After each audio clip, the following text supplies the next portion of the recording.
복잡한 정책부터 실물 경제와 투자까지 한 주간 있었던 주요 경제 이슈 꼼꼼히 살펴보는 시간입니다. 경제 읽기 이인철 참좋은 경제연구소장 함께하겠습니다. 소장님 안녕하세요. 네, 안녕하세요. 네, 미국 연방준비제도가 기준금리를 동결했어요.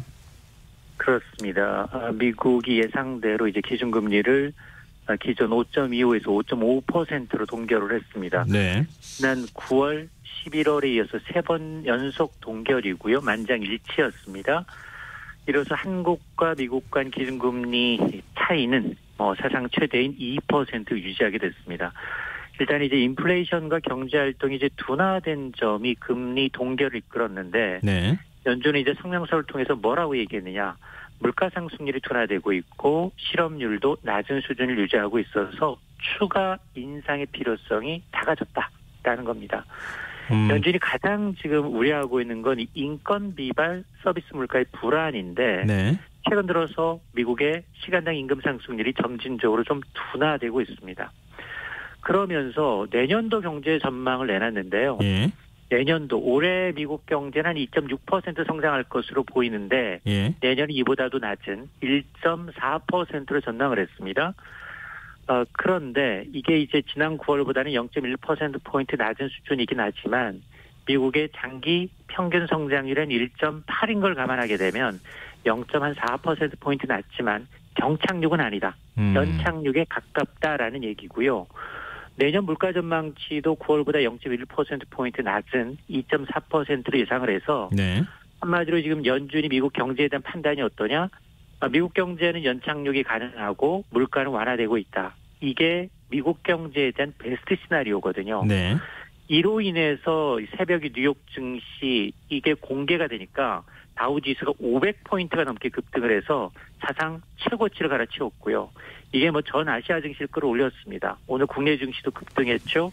원달러 환율은 미국의 금리 인하 가능성을 반영하면서 20원 넘게 급락해서 원달러 환율이 1290원대까지 내려앉았습니다. 일단 기준금리를 계속 지금 동결하고 있는 상황인데 시장에서 나오는 신호는 좀 희망적이다 이런 건데요. 연준 의장이 어떤 발언을 하는가 이게 굉장히 중요하지 않겠습니까? 파월 의장은 그렇습니다. 어떻게 얘기를 하고 있습니까? 땡큐 파월. 이 매파 분색 죽이고 비둘기파로 변신한 파월의 변신은 무죄다라는 평가인데요. 네. 크게 두 가지가 달라졌어요. 좀처럼 언급하지 않았던 최종 금리 수준에 도달했다. 그리고 금리 인하 시점에 대한 논의가 시작됐다라는 겁니다. 제롬 파월 의장은 이제 기준금리가 이번 긴축 국면에서 최고점에 도달했거나 그 근처에 도달했다고 생각한다. 또한 연준 내부에서 기준금리 인하에 대한 논의가 있었다라고 처음으로 언급을 한 겁니다. 네. 사실 미국 경제가 이제 지난 4분기부터 급속하게 둔화되고 있어서 일부에서는 경기 경착륙으로 가는 게 아니냐라고 얘기했지만 파월 의장은 미국 경제가 연착륙으로 가고 있는 것으로 판단하고 있다. 사실상 이제 기준금리 인하 가능성을 이제 강력하게 이제 시사를 했고, 네. 경기 침체 가능성을 이제 차단했기 때문에, 물론 다만 매번 이제 메아리처럼 하던 멘트는 토를 달고 있습니다. 인플레이션율이 2% 목표를 향해서 지속적으로 이제 나갈 수 있을지 장담할 수 없다. 가능성은 낮지만 이제 추가로 보험성, 추가 금리 인상에 대한 가능성을 열어뒀는데, 이 말은 앞으로 발표되는 경제 지표에 따라서 추가 긴축 여부를 판단하겠다라고 얘기한 거지만 이 말을 고지곳대로 믿는 투자자는 없었습니다. 또 벌써부터 내년에 세 차례 금리 인하한다는 얘기가 나오던데 이거는 연준이 밝힌 겁니까? 아니면 어디서 나온 얘기입니까? 이제 점도표라는 게 있어요. 예. 미국 연준위원들, 지역별 연준위원들, 모든 연준위원들의 향후 금리 전망을 담은 표로입니다. 금리 속마음을 알 수 있는데 분기마다 발표가 됩니다. 네. 3개월 전과 크게 달라진 것들이 뭐냐? 연준위원들은 내년 말 미국의 기준금리가 평균 4.6%, 이게 상단 한 4.75%로 제시를 해서 현재 미국의 기준금리 상단이 5.5를 감안하게 되면 네. 내년에 3단계 0.25%포인트씩 3차례 금리를 인상하겠다라고 예고를 한 셈입니다. 네. 지난 9월만 하더라도 내년 말 미국의 기준금리는 평균 5.1%였어요. 예. 그러니까 내려봐야 한 2번 정도 내릴 것이다라고 했는데 석 달 사이에 횟수가 한 번 더 늘어난 겁니다. 자, 그럼에도 불구하고 지금 시장의 기대 그리고 연준 위원들의 기대 인하 폭과 시기에 대해서는 다소 의견이 엇갈립니다. 네. 특히 이제 투자자들이 주목하고 있는 건 이 패드워치의 연방 선물 금리 시장에서 보면 예. 내년 1년 동안 금리 인하 예상 폭은 무려 1.2%포인트. 인하도 빨리 한다는 거네요. 네 차례지만 예.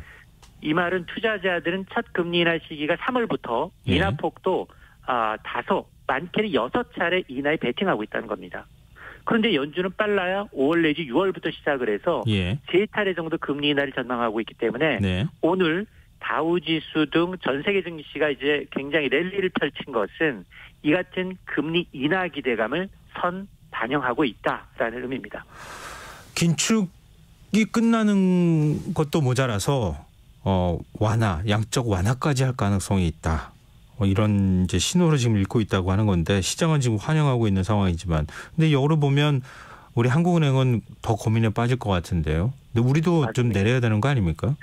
맞습니다. 한국은행도 올해 2월 인상한 이후 이제 7회 연속 기준금리 동결해서 지금 연 3.5%거든요. 네. 근데 결론부터 말하면 한국은행의 금리 인하 타이밍은 미국보다 늦을 수밖에 없다.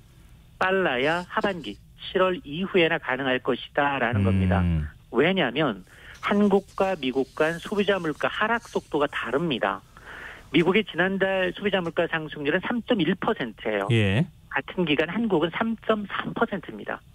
만에 하나 한국이 미국보다 먼저 금리를 내리게 되면 예. 한미 간 기준금리 격차는 더 벌어집니다. 2.25%포인트. 네. 이 얘기는 외국인 투자 자금이 빠져나가고 환율 불안 요인으로 작용할 가능성이 높다는 겁니다. 이런 이유로 한국의 소비자 물가가 미국보다 더 빠른 속도로 안정되기 전까지 미국보다 앞서서 선제적으로 기준금리를 내리긴 좀 어렵다라는 거고요.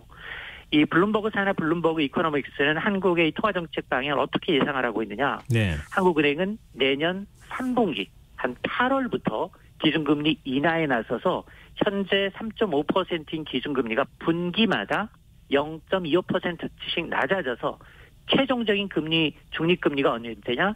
연 2.5%라는 겁니다.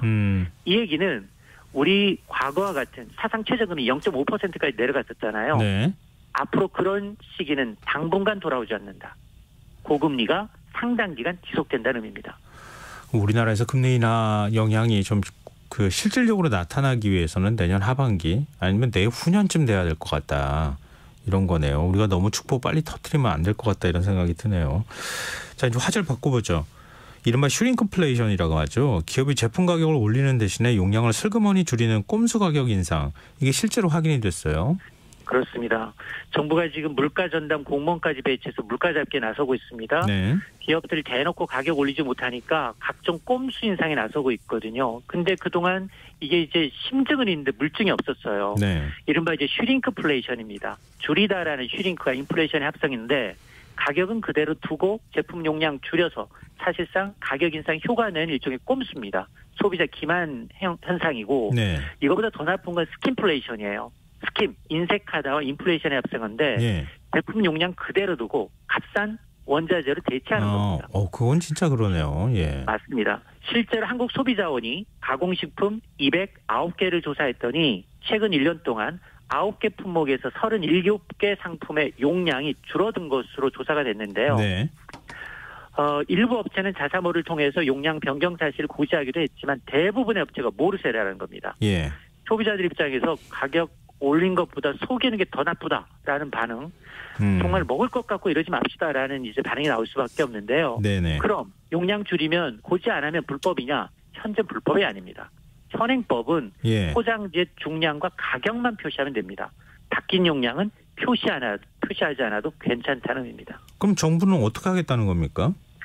일단 이 정부는 이 꼼수 인상으로 이제 슈링크플레이션이 확인된 만큼 예. 공정거래위원회가 나서서 크게 두 가지로 규제를 강화하겠다는 겁니다. 예. 우선 소비자한테 알리지 않고 용량을 줄이거나 원재료 비율을 낮추는 행위를 부당한 소비자 거래 행위로 규제를 해서 제품 규제가 강화됩니다.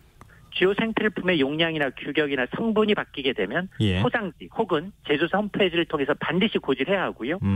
만에 하나 사업자가 이를 알리지 않았다. 이걸 부당행위로 지정을 해서 네. 위반하면 한 번에 과태료 500만 원, 반복 위반하게 되면 최대 1,000만 원까지 과태료 물 수가 있고요. 또 하나가 이 감시체가 좀 보강이 돼서 소비자원에 내년부터 가격조사 전담팀을 좀 신설해서 예. 모니터링 대상 품목도 확대하겠다라는 겁니다.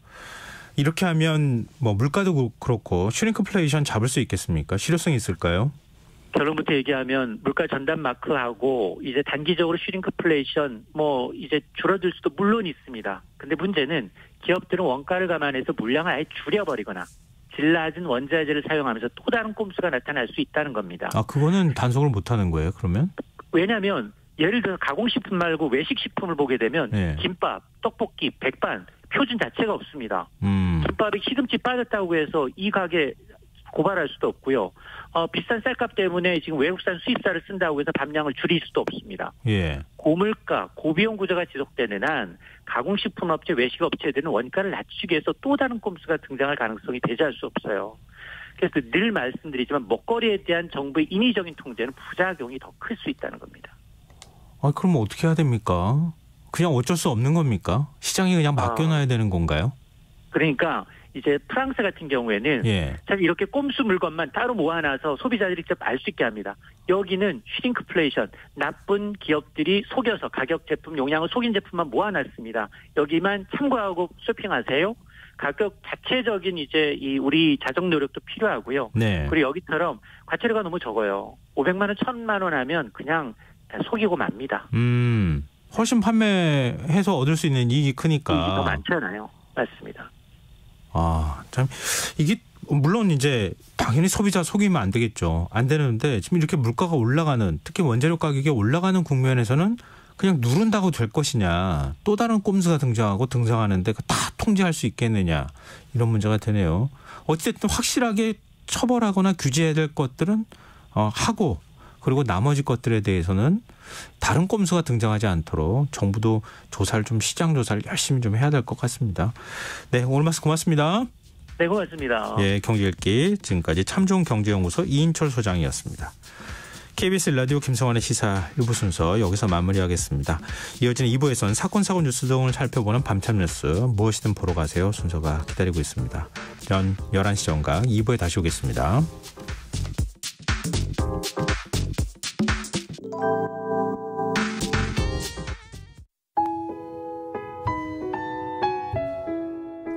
청취자 여러분, 위기 가정을